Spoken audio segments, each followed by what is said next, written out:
ఆంధ్రప్రదేశ్ రాజకీయాల్లో మరో కీలక పరిణామం చోటు చేసుకోబోతోంది. ముఖ్యమంత్రి నారా చంద్రబాబు నాయుడు నివాసం వేదికగా కూటమి నేతల సమన్వయ సమావేశం జరగనుంది.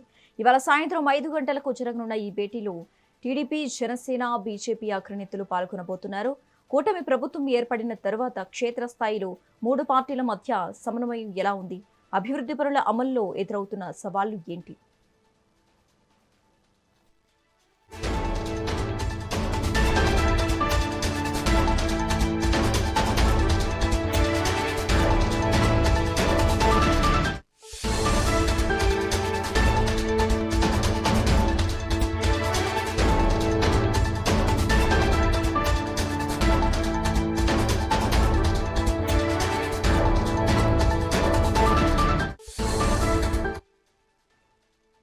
ఆంధ్రప్రదేశ్ రాజకీయాల్లో మరో కీలక పరిణామం చోటు చేసుకోబోతోంది. ముఖ్యమంత్రి నారా చంద్రబాబు నాయుడు నివాసం వేదికగా కూటమి నేతల సమన్వయ సమావేశం జరగనుంది.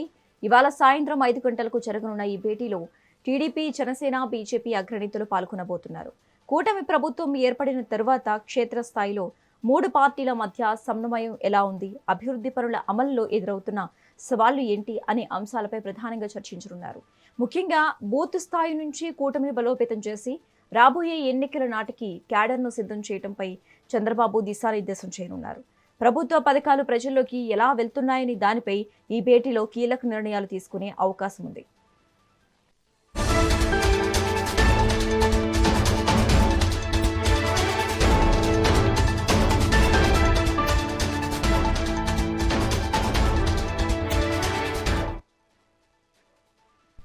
ఆంధ్రప్రదేశ్ రాజకీయాల్లో మరో కీలక పరిణామం చోటు చేసుకోబోతోంది. ముఖ్యమంత్రి నారా చంద్రబాబు నాయుడు నివాసం వేదికగా కూటమి నేతల సమన్వయ సమావేశం జరగనుంది. ఇవాళ సాయంత్రం 5 గంటలకు జరగనున్న ఈ భేటీలో TDP, Janasena, BJP అగ్రనేతలు పాల్గొనబోతున్నారు.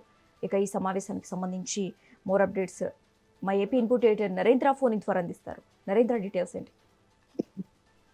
Telugu Desam party అధినేత నారా చంద్రబాబు నాయుడు నివాసంలో ఈ రోజు కూటమి పార్టీల ముఖ్య నాయకులంతా కూడా భేటీ కాబోతూ ఉన్నారు. ఎన్డీఏ మీటింగ్ ఈరోజు సాయంత్రం 5 గంటలకి ఇక్కడ ఏదైతే తెలుగుదేశం పార్టీ అధినేత చంద్రబాబు నాయుడు నివాసంలో ప్రారంభం కాబోతుంది. దీనికి సంబంధించి ఇప్పటికే పార్టీలకు సంబంధించినటువంటి ముఖ్య నాయకులకి సమాచారం వెళ్ళింది. ఒక పక్క జనసేన నుంచి జనసేన అధినేత పవన్ కళ్యాణ్, మరో పక్క ఏదైతే బీజేపీ నుంచి మాధవ్తో పాటు ముఖ్య నాయకులంతా కూడా ఈ సమావేశానికి హాజరు కాబోతున్నారు. ఆంధ్రప్రదేశ్ లో కూటమి పార్టీలు కలిసి ఏ విధంగా ముందుకు వెళ్ళాలి, ఆంధ్రప్రదేశ్ అభివృద్ధి చెందడంలో కూటమి పార్టీలు కీలక పాత్ర పోషిస్తున్నాయి, రాబోయే 15 ఏళ్ళు కూడా కూటమి బలంగా ఉంటేనే ఆంధ్రప్రదేశ్ అభివృద్ధి సాధ్యమవుతుందంటూ పదే పదే ఇటు జనసేన అధినేత పవన్ కళ్యాణ్, తెలుగుదేశం పార్టీ అధినేత చంద్రబాబు నాయుడు చెప్తూ ఉన్నారు.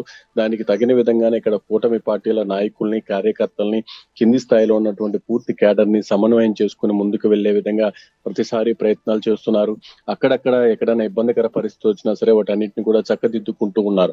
ఒక పక్క ప్రభుత్వం పెద్ద ఎత్తున అభివృద్ధి సంక్షేమ కార్యక్రమాలని ఆంధ్రప్రదేశ్ లో అమలు చేస్తున్నటువంటి నేపథ్యంలో ఆంధ్రప్రదేశ్ లో జరుగుతున్నటువంటి అభివృద్ధికి సంబంధించి పెద్ద ఎత్తున ప్రజల్లోకి తీసుకువెళ్లేందుకు దీనికి అవసరమైన విధంగానే క్యాడర్ ని సమాయత్తం చేసుకునే విధంగా, బూత్ లెవెల్ నుంచి బలోపేతం చేసుకునే విధంగా ఇటు ఈ రోజు సమావేశంలో ప్రధానంగా చర్చించబోతున్నారు. త్వరలో స్థానిక సంస్థల ఎన్నికలు రాబోతున్నటువంటి నేపథ్యంలో ఏ విధంగా కలిసికట్టుగా ముందుకు వెళ్ళాలి, స్థానిక సంస్థలను పెద్ద ఎత్తున కైవసం చేసుకునే విధంగా ఎలా ముందుకు వెళ్ళాలి, ఎవరెవరు ఎక్కడి నుంచి బరిలోకి దిగాలి, ఎవరెవరిని బరిలోకి దింపాలి అనే దాని మీద కూడా ఒక పక్క చర్చ జరుగుతూ ఉంది. పార్టీకి సంబంధించి జనసేనకి పెద్ద ఎత్తున అవకాశం ఇవ్వాలంటూ జనసేన నాయకులు కోరుకుంటూ ఉన్నారు. మరొక బీజేపీకి కూడా ఆశించిన స్థాయిలో ఈసారి స్థానిక సంస్థల్లో అవకాశం కల్పించాలంటూ కూడా ఇటు బీజేపీ నాయకులు కోరుకుంటూ ఉన్నారు. ఈ నేపథ్యంలో పూర్తి స్థాయిలో సమన్వయంతో ముందుకు వెళ్లేందుకు సమావేశం ఉపయోగపడబోతుందని చెప్పుకోవచ్చు. మరోపక్క డీలిమిటేషన్ కి సంబంధించి కూడా ఈ పార్లమెంట్ లో బిల్లు వస్తున్నటువంటి నేపథ్యంలో దాని మీద కూడా ప్రధానంగా చర్చించబోతున్నారు. ఇటు డీలిమిటేషన్ సంబంధించి కానీ, లేకుంటే మహిళా రిజర్వేషన్ సంబంధించి కానీ, తాజా కేంద్ర రాజకీయాలు, అదేవిధంగా రాష్ట్రంలో ఉన్నటువంటి తాజా పరిస్థితులు, వీటన్నిటి మీద